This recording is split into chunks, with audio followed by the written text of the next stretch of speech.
আলীর পুত্র হুসাইন আল্লাহুম্মা আহা ওলানা মুহাম্মদ ওয়ালা আলি সাইয়্যিদিনা।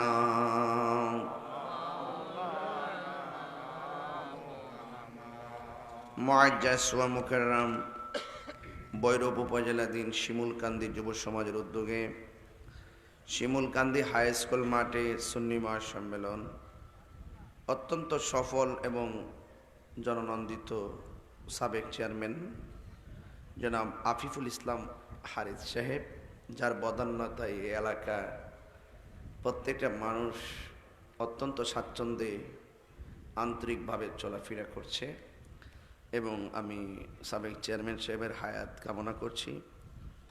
সহ সভাপতি জনাব হাজি মতিউর রহমান সাহেব, জনাব মোহাম্মদ ফয়েজউদ্দিন সাহেব, জনাব সাইদুর রহমান জজ মিয়া সাহেব, উদ্বোধক বাংলাদেশ ইসলামী ফ্রন্ট কিশোরগঞ্জ জেলার সাধারণ সম্পাদক ভাই জনাব হাজি মোহাম্মদ রুবেল হোসেন সাহেব, আজকের মাহফিলের যিনি প্রধান অতিথি, সুদূর ঢাকা থেকে যিনি এসে অত্যন্ত সুললিত কণ্ঠে জ্ঞান গভীর আলোচনা রেখেছেন, কুকিল কণ্ঠের অধিকারী আশেকদের হৃদয়ের স্পন্দন আমার বড় ভাই আল্লামা আলহাজ হাফেজ ওয়ালিউল্লাহ আশিকি সাহেব, সদ্য আমাদের কাছ থেকে বিদায় নিয়েছেন কচুয়া দরবার শরীফের সাজ্জাদানুশীন আওলাদে ওয়ালি মুফতি শাহজাদা মোহাইমিনুল হক ইবনে জিয়াউল হক কাদরি এবং বিশেষ বক্তা ভাই মোহাম্মদ বেলায়েত হোসেন আল আবিদি সাহেব, জনাব শফিকুল ইসলাম ফারুকি সাহেব এবং উপস্থিত আছেন মুবাল্লিগিন উলামাই কেরাম। যে আল্লাহ রাব্বুল আলামিন আমাদের সকলকে আজকের এই মাহফিলে আসার বসার কথা বলার সুযোগ দিয়েছেন, শুকরিয়াতান সকলে পড়ুন আলহামদুলিল্লাহ।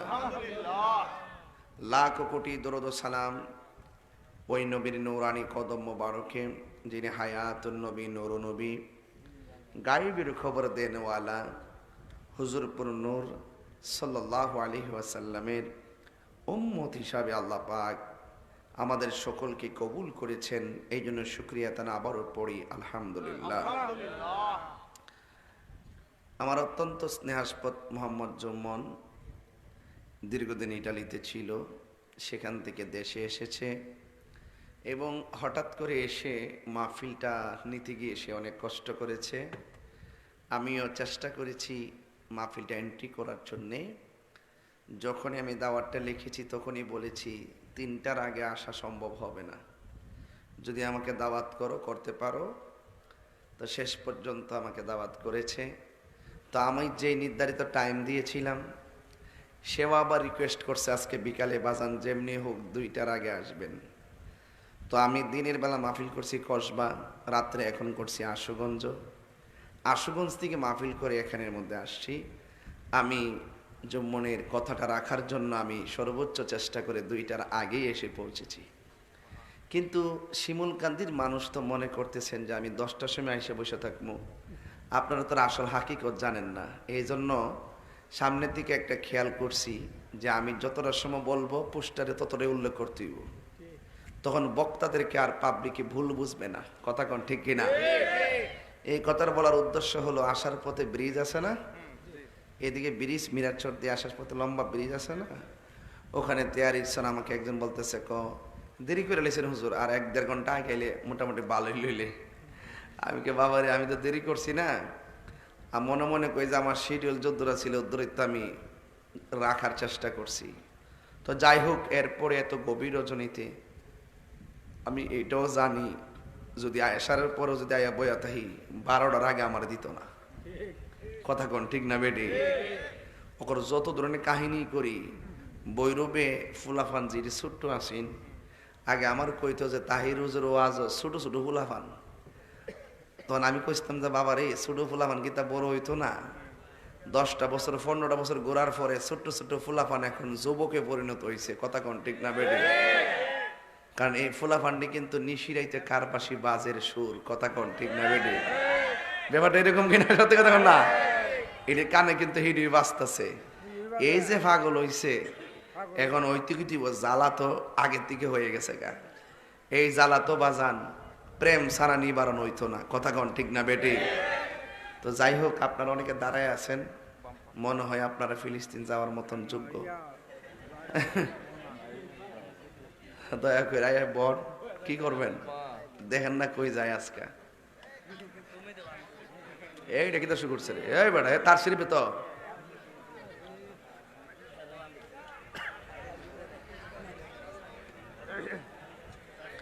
মা বন্ধুরা আসে না আজকে, মা বন্ধুরা আসছে না চেয়ারম্যানের বাড়িতে, যা করা হয়েছে চেয়ারম্যান সাহেবের বাড়িতে। আচ্ছা, অনেক মা বন্ধু তাহলে আসছেন, মাশাআল্লাহ। প্যান্ডেল তো বইরে গেছে না, আলহামদুলিল্লাহ। কোনা গেলে গে রাত্রে 3-2:30টার সময় দিয়ে অবস্থা হয়, যদি 10টার সময় তাহলে কি অবস্থা রইলি? যাক, অসুবিধা নাই, উস্তাদের মায়ের মারহাবাগন। এখন স্টেজে বসার পরে আমারে বলতেছে, হুজুর কারবালা নিয়ে ওয়াজ করবেন। আপনি কইছে ওই আরে বুঝছি তো জমানার আব্বা যায়। তা আমার যে বলছে কারবালার ওয়াজ করতাম। এখন মাস হইল শাওয়াল মাস, জিল হজ মহরম, আর 3 মাস বাকি আছে মহরমের। এখন মহরম যেহেতু সামনে আছে, তাহলে ওয়াজটা করলো খারাপ হইতো না কিরে? ডিশ লাইনে মহরমের আগ পর্যন্ত ওয়াজটা চলবো, কথা কন ঠিক না বেটি? তো যাই হোক, মহরম তো 1 মাস থাকে, 1 মাস ডিশ লাইনে এটা চলবো। তবে এই ওয়াজটা কিন্তু নরম না, এটা গরম ওয়াজ। এটা কেমন গরম ওয়াজ? একটা হইলো হুসাইনি ধারা, আর একটা হলো এজিদের ধারা। আমরা কি হুসাইনের দলে নাকি এজিদের দলে?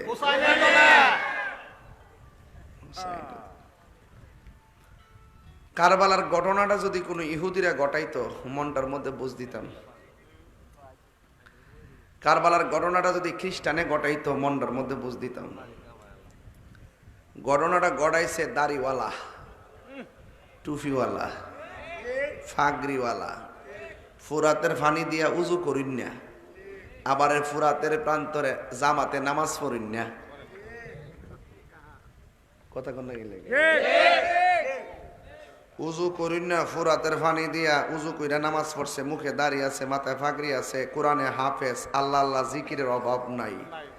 এরাই ইমাম হুসাইনের গলায় ছুরি চালাই দিছে। আপনারা যারা আমরা কন যে হুজুরা লাগছেন কি লেগা, দাড়িওয়ালা রাখছেন কে লেগা, আরে আমরা লাগছি না, দাড়িওয়ালার বাঘ হয়ে গেছে কারবালার ময়দান থেকে, কথা কন ঠিক না? এই জন্য হুসাইনের পক্ষে যারা থাকে তারা কারবালার ওয়াজ করে, যারা এজিদের পক্ষে থাকে তারা কখনো কারবালার ওয়াজ করতে শোনা যায় না, কথা কন ঠিক না?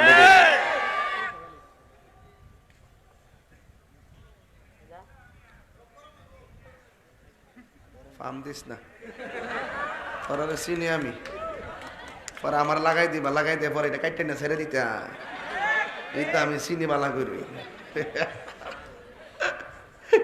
কিটা খাওয়া গুমটা যেটা চিনিও একবার দিনের মতন বানাইলাম বেড়া। তাহিরির কাছে কিন্তু 2টা আর 3টা আছে, হনো 3টা মাহফিল যে চলতেছে বোঝা যাইতেছে। হ্যাঁ, গতবার রোজার ঈদের দিন থেকে 11 মাস 29 দিন মাহফিল করছে। আবার এই রোজার ঈদের থেকে শুরু হয়েছে, আবার 11 মাসের উপরে লেখা আছে। আবার মাঝখানদার ওমান জামুগা, ওমানে মিলাদুন্নবীতে মাহফিল রাখছে 29টা। কয়েকদিনে কাতার যায়, এরপরে যাবো দুবাই, তারপরে মালয়েশিয়া। মারা বাজরে কোনা গেলে হিংসা করে লাভ নাই, জলে জলে এক শ্রেণীর লোক আছে কি জলে জলে জলে, ঠিক না? জ্বললে লাভ হবে না। হুসাইনের প্রেম যাদের অন্তরে থাকে তাদের কলিজাটা বড় থাকে, কথা কন ঠিক না বেটে? আমরা কি বাজান হুসাইনি মুসলমান না এজিদি মুসলমান? আরে নাফরমানের গোষ্ঠী, কেমনে রে নবী যে গলার চুমা দিছে এই গলার মধ্যে ছুরিটা চালাইছ? এ নাফরমানের গোষ্ঠী, যে এই ঠুটের মধ্যে নবী চুমা দিছে, কেমনে ঠুট দিয়া বিষ পান করাইছ রে? ও ভাই কোহে একবার শুনি,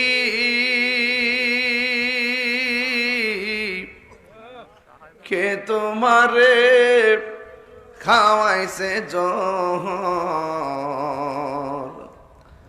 রাসূলের রানী রে হায়রে আমার সোনার চন্দ্রমণি হায়রে আমার সোনার চন্দ্রমণি ছোট ভাই কই বড় বাইরে ও ভাই কেমনে যাও চোখ লিয়া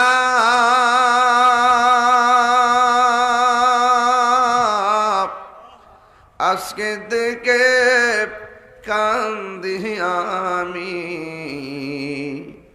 বাইহারা ইয়ারে হায়রে আমার সোনার চন্দ্রমণি আল্লাহ বলে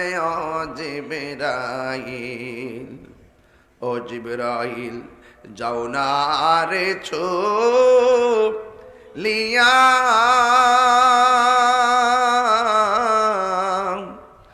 70,000 ফেরেশতা নামাও জানা জাহার না গিয়া রে হায়রে আমার সোনার চন্দ্রমণি হায়রে আমার সোনার চন্দ্রমণি আকাশ কান্দে বাতাস কান্দে কান্দে দরিয়ার পানি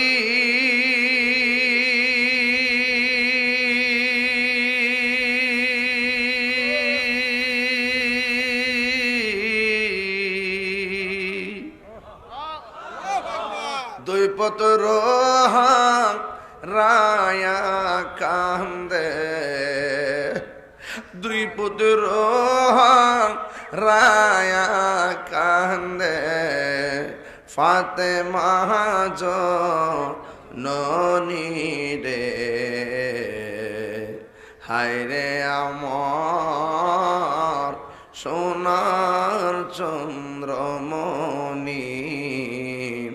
হায়রে আমার সোনার চন্দ্রমণি হায়রে আমার সোনার চন্দ্রমবাই কোহে একবার শুনি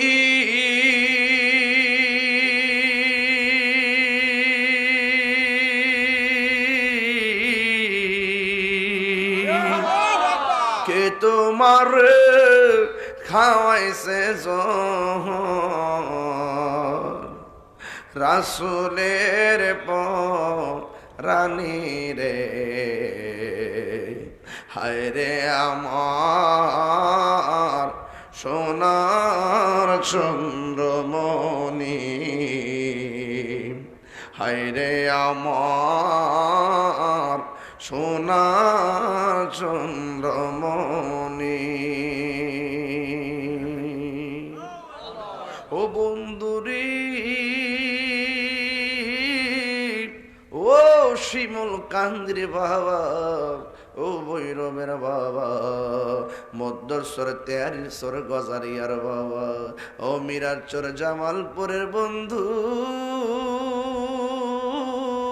ও শ্রীনগরের বন্ধু কোন জায়গায় রাইকা কোন জায়গার কথা বলবো আমার নবী আখাজা বিয়াদি হাসানিন ওয়া হুসাইনিন একদিন আমের নবীর নুরানি হাত মুবারকে হাসানের হাতে ধরলেন হুসাইনের হাতে ধরলেন দইরা ডাক দিয়া কয় তোমরা যদি আমারে ভালোবাসতে চাও আমার কলিজার টুকরা হাসান হুসাইনকে ভালোবাসো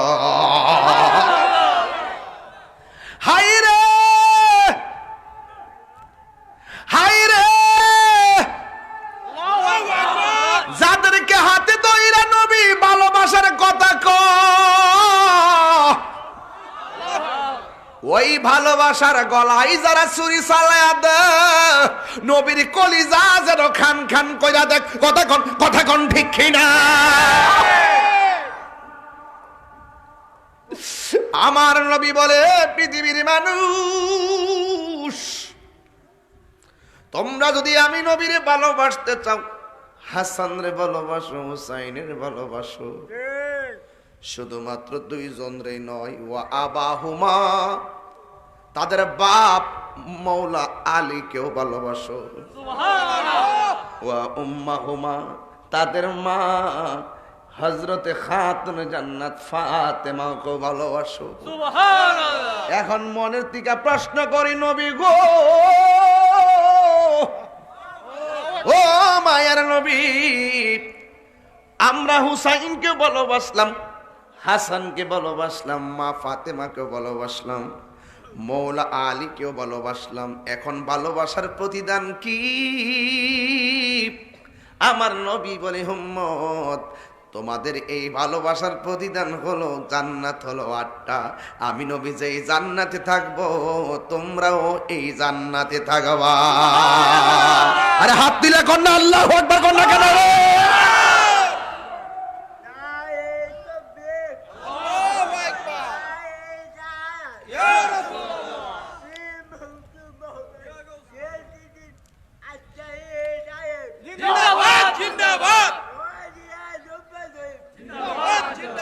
আল্লাহর হাবিব বলেন, মান আহাব্বাল হাসানা ওয়াল হুসাইনা ফাকাদ আহাব্বানি। কষ্ট হচ্ছে আপনাদের? রাত্র বেশি তো তাই ওয়াজ ঢুকে গেলাম গা। আমি ফাঁকি ঝুঁকি ওয়াজ পছন্দ করি না, আমি ডাইরেক্ট বলতে পছন্দ করি। তাহিরিকে নতুন করে বৈরব সিনাইবার কিছু নাই। আজকে সমাজের দুঃখ লাগে, কষ্ট লাগে, একটা কথা কইতে হয়। অনেক লোকে আপনার এলাকাত ক্যানভাস করে তাহিরি পাক পাঞ্জাতনের বিরুদ্ধে, অনেক লোকে আপনার এলাকাত ক্যানভাস করে আমি মৌলা আলীর বিরুদ্ধে, অনেকে আপনার এলাকাত ক্যানভাস করে আমি আহলে বায়তের বিরুদ্ধে। যারা এই সমস্ত কথা কয় এদেরকে বলতাম চাই, আমি তাহিরি যতবার এই বৈরবের জমিনে মৌলা আলী আর কারবালার ওয়াজ করে বেড়া বিড়ি চোখের পানি ফালায় কান্দাইছি, আপনাদের জীবনে এতবার নাম মনের নাই। কথা কোন ঠিক? কি বলে এগুলো? শিয়ার ট্যাবলেট খাইয়া শিয়া হইয়া গেছে। কথা কোন ঠিক না? ঠিক। ইরানের ট্যাবলেট খাইয়া ইমান বেচে ফেলাইছে। আমরা বলে মৌলা আলীর বিরুদ্ধে দরকার।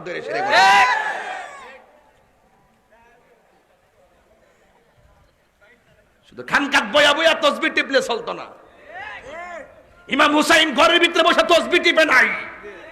ইমাম হুসাইন তাঁবুর ভিতরে বসা পরিবার নিয়ে তসবি টিপে নাই।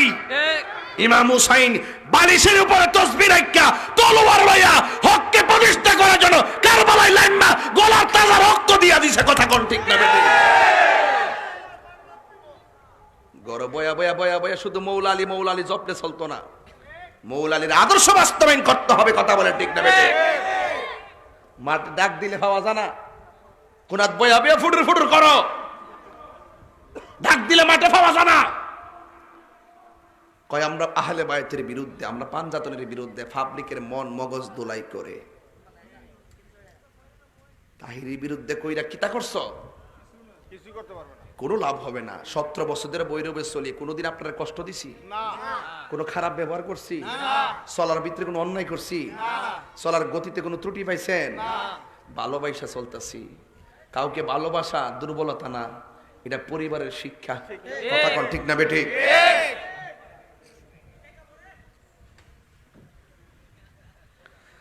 আমার যুবক ভাইয়েরা, আমার মুরব্বী বাবারা, মৌলা আলী কি সাধারণ নাকি? না। একদিন জিবরাইল আলাইহিস সালাম নবীর কাছে আসলেন। আয়েশা বলতেছে, ইয়া রাসূলুল্লাহ, নবী গো, ও মায়ার নবী, দয়ার নবী, আল্লাহ রাব্বুল আলামিন আপনাকে সালাম দিয়েছেন। আল্লাহ রাব্বুল আলামিন আপনাকে সালাম দিয়েছেন। এবার আমার নবীর কাছে জিব্রাইল বলে, নবী গো, আল্লাহ আমার কাছে একটা খবর বলে দিছে। কি খবর? কয় আপনার মেয়ে ফাতেমা আর মৌলা আলীর বিয়েটা আসমানে হয়েছিল। সুবহানাল্লাহ। একটু হাকিকতে ডিকে ওয়াজ করি, নাহলে শান্তি লাগবে না বাজান, গভীরাইত। ও তুই ডুব দিলে রূপ দেখতে পাবি রে। এটা কি মেঘনা নদীর ডুব দেওয়ার কথা কইছি? এই কাঠমোল্লাটা আমার গজলের অর্থ করে মেঘনা নদী, আর আমি গজল গাইছি প্রেম নদী। কই প্রেম নদী আর কই মেঘনা নদী। হুয়াজ বোঝে না, ফতোয়াবাজি করে। আমি কই প্রেম দেশের কথা, এক কাম দেশের কথা। আমি কইতাছি তোর প্রেম নদীর কথা, হেরা ক বুড়িগঙ্গা নদীর কথা। ঠিক না গন? তো এই জন্য সবাই কিন্তু দেন না থাকলে দেনে গেনে আমলে আউলিয়া। অন্তরটা ঠিক রাখতে হইব। অন্তর যদি ঠিক থাকে, কবর গেলে লাশের মধ্যে পছন্দ হতো না। আর অন্তর যদি ঠিক না থাকে, বাস পচার আগে লাশ পচে যাবে। ঠিক কি না বাবা? বাস পচার আগে লাশ পচে যাবে। ও তুই ডুব দিলে রূপ দেখতে পাবি রে। ও তুই ডুব দিলে রূপ দেখতে পাবি রে।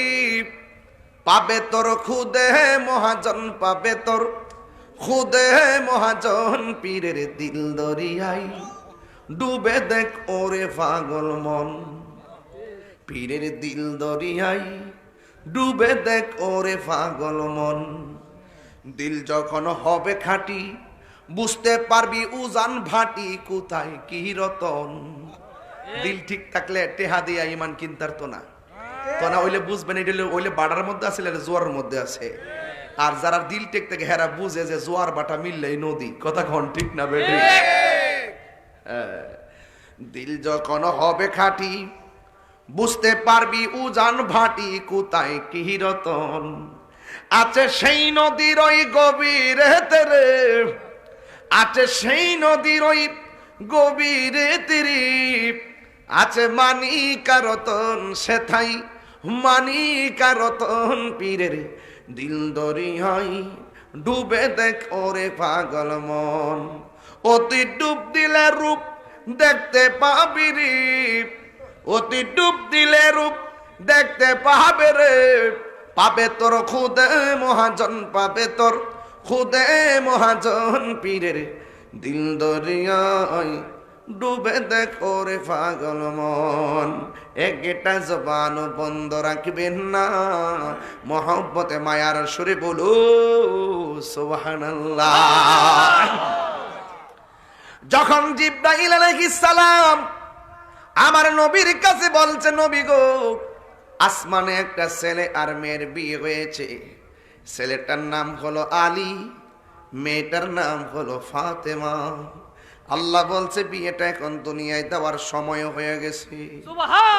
আমার নবী মসজিদের মধ্যে বসছে, বৈশা আলীরে ডাক দিছেন, আলী রে আসো আসো, আল্লাহ আমারে জানাইছে তুমি আর ফাতেমার বিয়ে দুনিয়াতে বাস্তবায়ন করার জন্য। এবার আমার নবী মৌলা আলী এবং হযরত ফাতেমা জোহরা রাদিয়াল্লাহু তাআলা আনহার সঙ্গে বিয়ে হলো। বিয়ে হওয়ার পরে এই মুহূর্তে যুবকের দল শূন্য যান। কথাটা আলী সাধারণ কেহ না, যে আলী রাদিয়াল্লাহু তাআলা আনহুর জীবনের প্রথম খাবার ছিল নবীর থুতু মুবারক। সুবহানাল্লাহ। যে আলীর প্রথম দেখা ছিল নবীর চেহারা মুবারক। যে আলী রাদিয়াল্লাহু তাআলা আনহুর প্রথম স্লোগান ছিল ইয়া রাসূলুল্লাহ, ইয়া রাসূলুল্লাহ, ইয়া হাবিবাল্লাহ, ইয়া রাসূল, ইয়া হাবিবাল্লাহ, ইয়া রাসূলুল্লাহ।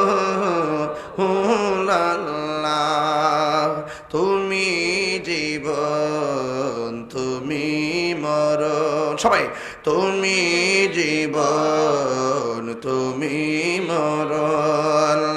আধার ঘরে তুমি আপন, তুমি জীবন, তুমি আহা, তুমি মোদের, তুমি মোদের পাড়ের তরি, তুমি নিদানে তোরা নেওয়ালা, ইয়া রাসূলুল্লাহ ইয়া রাসূলুল্লাহ ইয়া হাবিবাল্লাহ ইয়া রাসূলুল্লাহ।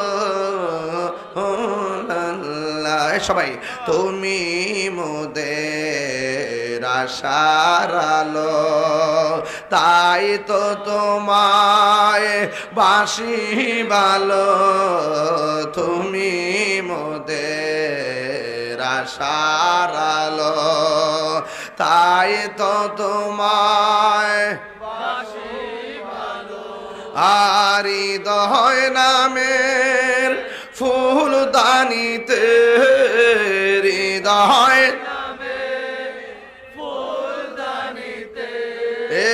গেতে রেখেছি প্রেমের মালা, ইয়া রাসূলুল্লাহ ইয়া হাবিবাল্লাহ ইয়া রাসূলুল্লাহ হাবিবাল্লাহ ইয়া রাসূলুল্লাহ। ওই মাওলা আলীর জীবনের প্রথম স্লোগান হলো ইয়া রাসূলুল্লাহ, নারায়ে রিসালাত, নারায়ে রিসালাত, নারায়ে তাকবীর। ইয়া রাসূলুল্লাহ কি নতুন না পুরান? আজকে বড় কষ্ট লাগে, কিছু টিকটক মৌলবীরা কয় ইয়া রাসূলুল্লাহ বললে বলে বেদাত, ইয়া রাসূলুল্লাহ বললে নাকি শিরিক হয়ে যায়। বন্ধু, ইয়া রাসূলুল্লাহ বলা হলো সাহাবায়ে কেরামদের সুন্নাত, জোরে কোন ঠিক কিনা? যুবক, আমি প্রমাণ করতেছি মৌলা আলী হলো সেই মৌলা আলী যার ব্যাপারে আমার নবী বলেছেন আনা মাদিনাতুল ইলমে ও আলিউন বাবুহা, আমি নবী হইলাম এলেমের শহর, আমার আলী হইল সেই শহরের দরজা, আর ফাতেমা হলো পৃথিবীর সকল নারীদের জান্নাতের সরদারিনী। এত বড় পাওয়ারফুল দুইজন, এই দুইজনের ঘরে দুইটা ফুল, একটা ফুলের নাম হলো হযরতে ইমামে হাসান, আর একটা ফুলের নাম ইমামে হুসাইন। এই দুইজন আবার জান্নাতের যুবকদের সরদার। জোরে জোরে কি সুবহানাল্লাহ বলা যাবে না? ওই জান্নাতের সরদার আল্লাহ বানাইছে দুইজন, ফাতেমারও বানাইছে, আলীরও বানাইছে। কোন জায়গার মধ্যে ছুরিটা ঢুকাইছে? শুধু ইমাম হুসাইন রাদিয়াল্লাহু তাআলার বিরুদ্ধে তারা তলোয়ার ধরে নাই, ওরা চাইছিল নবীর বংশটারে শেষ করে দেওয়ার জন্য।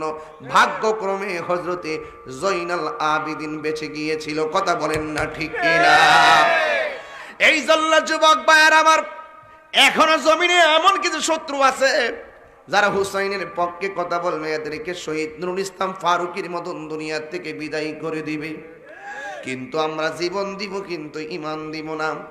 ইমাম হুসাইনের সঙ্গে এরা এত ভালো ব্যবহার করছে, এত ভালো ব্যবহার কইরা কুফায় নিয়ে যাওয়ার জন্য চিঠি পাঠাইছে।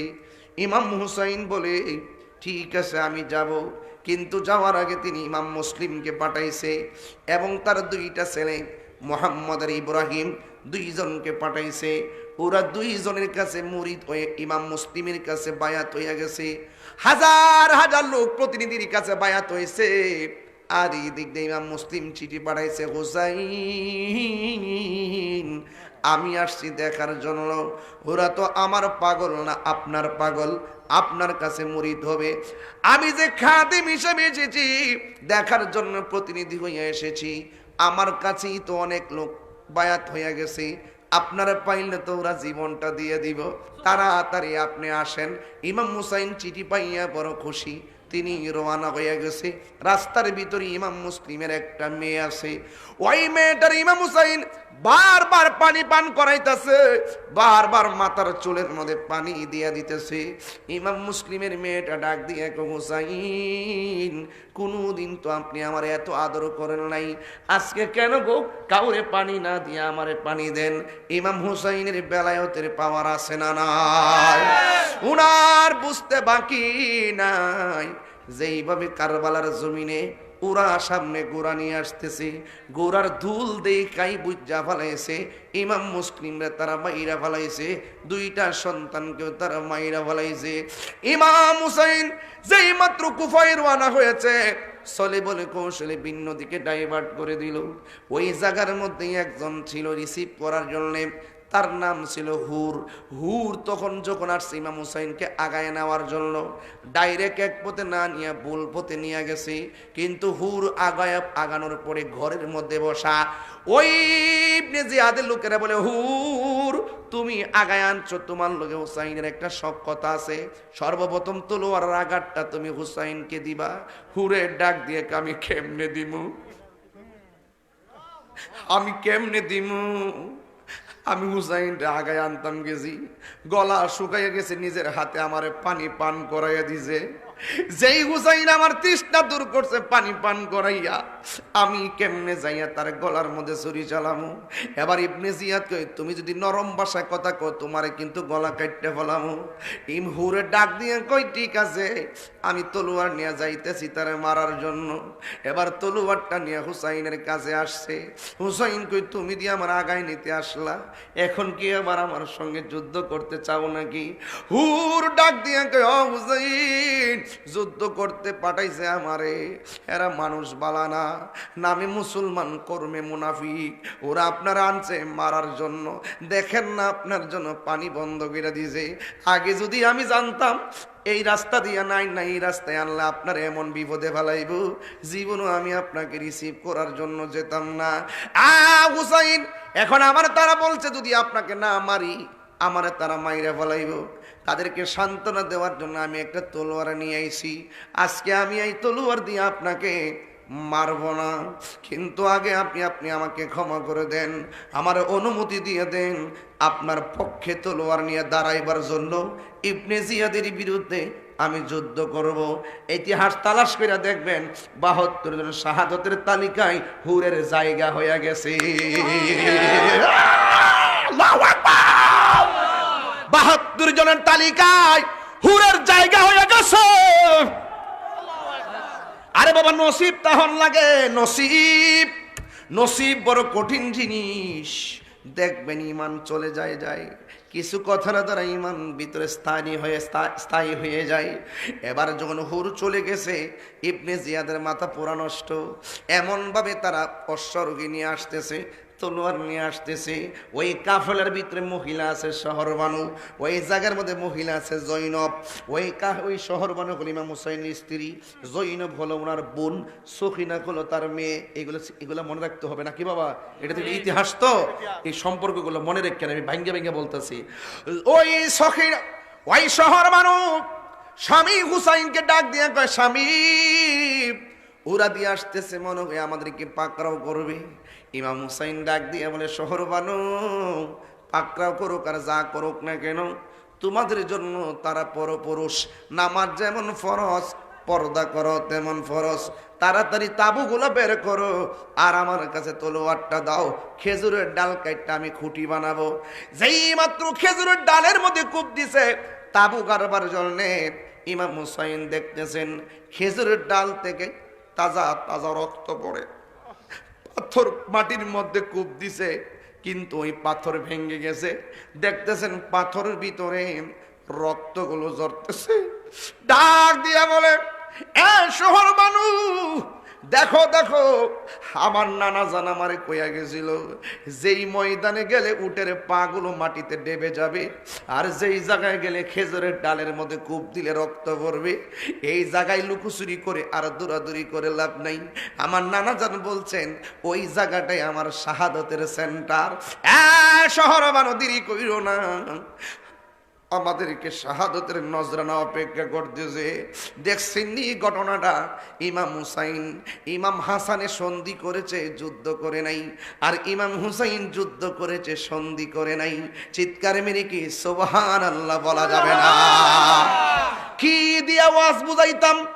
একদম সহজ সরল ভাষায় বুঝাইতেছি। এরপর ওয়াজ না বুঝলে আমার কিছু করার নাই।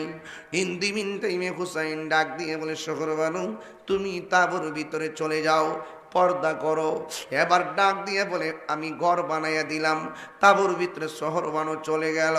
বন্ধুরে আমার, ও আমার শিমুল কান্দের বাবারা। এবার ইমাম হুসাইনের 3টা সন্তান। একটা সন্তানের নাম হলো আলী আকবর, আরেকটা সন্তানের নাম হলো আলী আউসাত, আরেকটা সন্তানের নাম হলো আলী আসগর। আলী আকবর সুন্দর মানুষ, কিন্তু তার কণ্ঠটা ডাইরেক্ট আমার নবীর মতো। সুবহানাল্লাহ। আর ইমাম হুসাইনের নাভি থেকে মাথার তালু পর্যন্ত, ইমাম হুসাইনের নাভি থেকে নিচ পর্যন্ত ডাইরেক্ট আমার নবীর মতন। আর ইমাম হাসান নাভি থেকে মাথার তালু পর্যন্ত ডাইরেক্ট আমার নবীর মতন। আর ইমাম হুসাইনের সন্তান আলী আকবরের কণ্ঠটা ডাইরেক্ট আমার নবীর মতন। ওই আলী আকবর ডাক দিকে, আব্বা টেনশন করেন না, ওরা ফানি বন্ধ করতে পারে, তলোয়ার নিয়ে আসতে পারে, আমি কিন্তু শেরে খোদা মৌলা আলীর নাতি, আর আপনি হলেন রাহমাতুল লিল আলামিনের নাতি। কোন দিক দিয়ে আমরা ফালাই না নাই, জীবন দিব কিন্তু ইমান দিব না, মুনাফিকদের ডরে মাঠ থেকে পলায়ন করব না। বাবা, আপনি আবার অনুমতি দেন, সর্বপ্রথম আমি যাব বাপকা বেটা, হাতের মধ্যে তলোয়ার নিয়ে রওনা হয়ে যায়। ইমাম হুসাইন কই, আলী আকবর তুমি যাইও না, তুমি গেলে আমি কার সুর শুনলাম মনের জ্বালানি বামু, কার সুর শুই না